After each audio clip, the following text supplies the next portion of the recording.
everybody, Mistersureshot here. What's happening? There's some crazy stuff going on in town, and we had to come here to Castle Adelheid to speak to the king, and I totally forgot that you're supposed to speak to the king with Cecilia, so oopsie on my part. So, Cecilia, I'm glad you're alright. Listen, Cecilia, the monsters are always after you. You must defeat them. Your Majesty, the monsters demand you the teardrop, or they'll storm the castle. The teardrop belonged to my mother. It's very dear to me, but I'll give it up for the sake of my kingdom. The monsters can have my teardrop. I won't permit it. No, you won't do it. Cecilia, the teardrop is not just an heirloom. It holds the key to unleashing the power of the ancients. Ooh. Only a princess of the Adelheid family may possess it. One who hears the will of the guardians can use the teardrop to change the world. But if I do nothing, many will die because of me. Please understand, Cecilia, life can be cruel sometimes. Cecilia, stay in your room, no matter what happens. And we put in a timeout. I don't agree with what my father said. Innocent people should not suffer. In the dungeon, there is a secret passageway. It should still be there. When I was a little girl, I remember trying to get to the town from there. We can sneak out from and give the demons the teardrop. Okay, cool. So pretty much what I have to do is sneak. We have to sneak our way to a certain room. I already know where it is, but yeah, I already know where to go. But I guess while I'm doing this, oh god, yeah, you see some of the the guards can chase you, and man, actually, I don't think I have to run. I could just walk this. Okay, but anyway, there'll probably not be there probably won't be a video on Tuesday because, well, it's Halloween and I have some plans with my friends. We're gonna do some shit, so there won't be a video on that day. So just letting you know now, whoever's watching, and if you're not watching, please watch my videos. They're funny. Well, kind of. It depends on what you define as funny, okay? I don't try to be funny. I try to be a little bit I try to be more intelligent with my gaming. I try to guide, tell what to do. And once in a while something funny happens like that. So this is the leading of the passageway. You had to talk to that cook, and we're here in the dungeon of dungeons, I guess. We're in the royal dungeon, okay? That's all I have to put out there. So I'm gonna hurry and save. Very good. So let's. Okay, we gotta switch over to Rudy. Gotta break some. Oh. I keep on forgetting you got to press the start button for some reason. I don't know. And there are some new enemies in here, so if you do want to get some extra points, which it would be helpful, it would.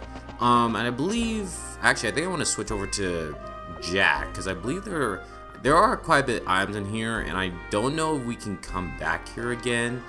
We got Power Apple.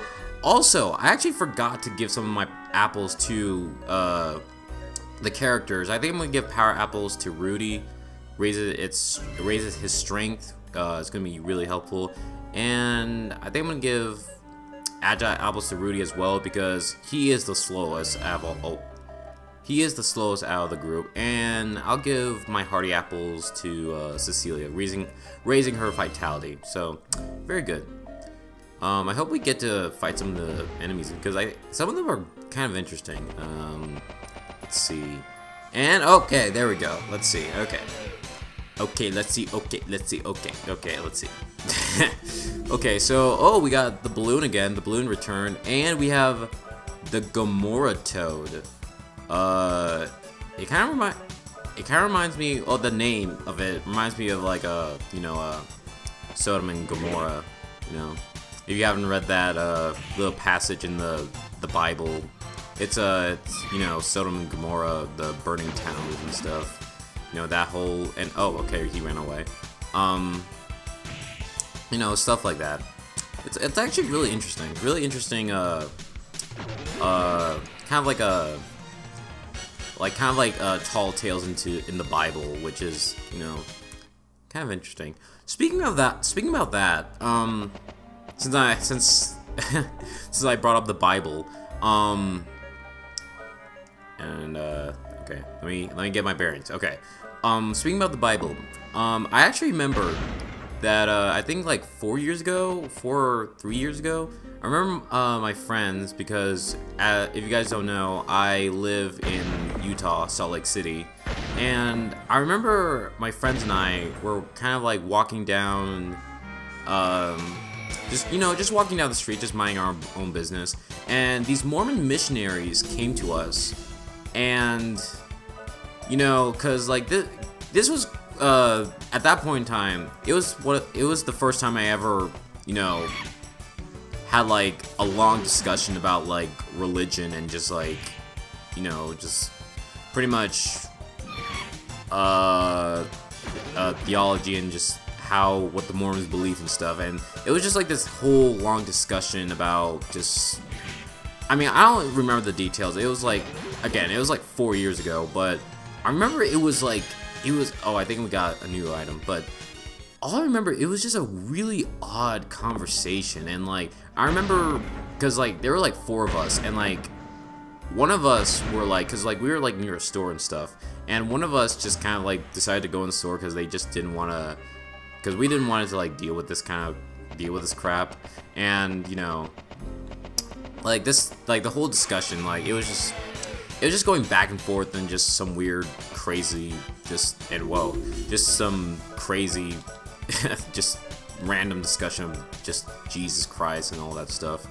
And it's, I mean, I guess one of the weirdest things I do find about Mormon missionaries is that I guess like I wouldn't say weird, but it's like kind of like a interesting fact is that like a lot of Mormon missionaries, if not all of them, have very little training in theology or religion.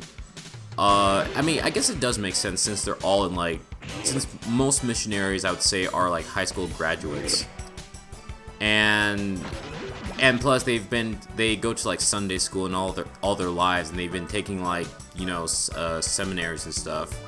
And I think they also spend like a few weeks at like missionary training centers, where they kind of just teach basic lessons of offer investigators, and they're not really interested in sparing with people about religious history or doctrines.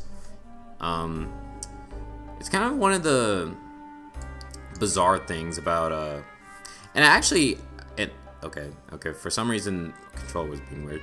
And actually I think because I remember someone was telling me about this, and oops, I did not want that, how no one physically forces someone to go on a mission, because I guess this is just like because I do have a couple Mormon friends, but like no one physically forces you to go on a mission, but there's a lot of like culture pressure to go, apparently, because like I remember this guy I knew who he's a bit older than me, but he kind of like, he came back from his mission, and I think it was like in Chile, I believe, and he told me that like there's like a lot of culture pressure to go, especially for young men. And not every Mormon missionary is gung-ho, and some are actually suffering from mental illness. Now my friend himself, I knew him for a while, because we both were on like the swim team together back in high school, and so he and I were pretty chill, and for the most part he's been a very chill guy. He hasn't been like feeling depressed or anything, but he said that his experience in Chile was very interesting, and like he said that it's not his choice to go, because like it's part of their culture, but young men, a lot of young men who don't go home or early suffer. I think they do suffer stigmas for the rest of their lives. At least that's what I've heard. Like a lot of Mormon missionaries, a lot of young missionary men suffer from stigmas for the rest of their lives, and this is real. Not something it's not something that people are proud of, but you know, it's just, it comes from Mormonism. It's really scary to think about it. And also, another crazy thing is that a lot of missionaries, they don't talk to their family or friends basically for the course of their entire mission. And missions usually take about like 2 or 3 years. So you're basically forced to go to either, you're pretty much forced to go to a country, you know, pretty much go somewhere outside of the United States to an unknown, well, okay, I wouldn't say unknown land, but because I'm making it sound like these lands are like undiscovered. No, they just pretty much go to like these other foreign countries, and they don't talk to their friends, they don't talk to their family members for pretty much over 18 months. And I think for elders, it's 2 years. You know, so that's a long time for kids at that age, you know, because they're all high school graduates. That's a long time for a kid at that age to go without family contact, you know, because they can email once a week only, and, excuse me, they can Skype or make a phone call on Christmas or, you know, yeah, because I think they are able to contact each other, like, on the holidays, but that's it, you know. When they're like feeling depressed, or you know, when they're going through something that they don't know, you know, they can't talk to any of their family members. It's kind of sad. It really is. It's one of the more bizarre things about. But I don't know. It's one of the weird occurrences that, you know, I always thought about Mormonism. But anyway, we got 3 measly Gela. Wow. Okay, so Royal Dungeon. I bombed 3 crates to only get 3 Gela. Okay, wow, okay. Cecilia, your family needs to get their act together, like, seriously, like, come on, what the hell? Making us go to this secret passageway, and you get 3 measly Gelas, like, really? Come on. But I don't know, it's like, it's really, I don't know. I usually don't talk this much about religion, or, like, Mormonism, because, I mean, then again, I live here in Utah, so normally I'm kind of surrounded by, you know, I'm kind of used to seeing all this kind of stuff, but I don't know. But then again, I live in Salt Lake City, which is like I guess you can say, I guess Salt Lake City, you can kind of say is like the black sheep of Utah, I guess, because there's just not that much. Well, okay, no, I was about to say there's not that much going on. No, there's lots of shit going on. I'm just saying that you know, Mormonism is not exactly a high practice, a common practice here, you know. I don't know. It's very, very strange. But anyway, we got more of these guys. Jeez, where is the end of this place? Like, seriously, it's not that long. It really isn't. But I'm kind of remembering. Okay, we got balloon 4 damage. It's all good. It'll probably be a good idea to use the apples, because we have a boss fight coming up. So that's going to be lovely. I don't think so. I'm pretty confident in our strength numbers. I mean, we've been just tearing through these enemies left and right, and like, you know, we've been hardly taking any damage. And you know, Jack is a fucking boss. Cecilia, you know, she can work. I mean, her magic needs some work on, and Rudy needs to catch the.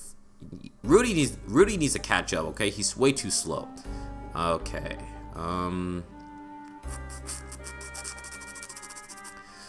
But I don't know, I guess it's just one of those weird occurrences that I discussed, because, again, like, my, oh my gosh, having some Mormon friends, and now they're going on their mission, you know, I mean, not all my friends are Mormons. I would say, like, probably, like, 8% of my friends are Mormons, which, you know, that's 8%. You know, let's round that up to, like, 10%, you know. But all my close friends are not, you know, all my close friends, they understand kind of like what, you know, the Mormonism deal. My friend, he actually goes to Notre Dame, which is a Catholic school, so it's all very crazy stuff, you know. I don't know.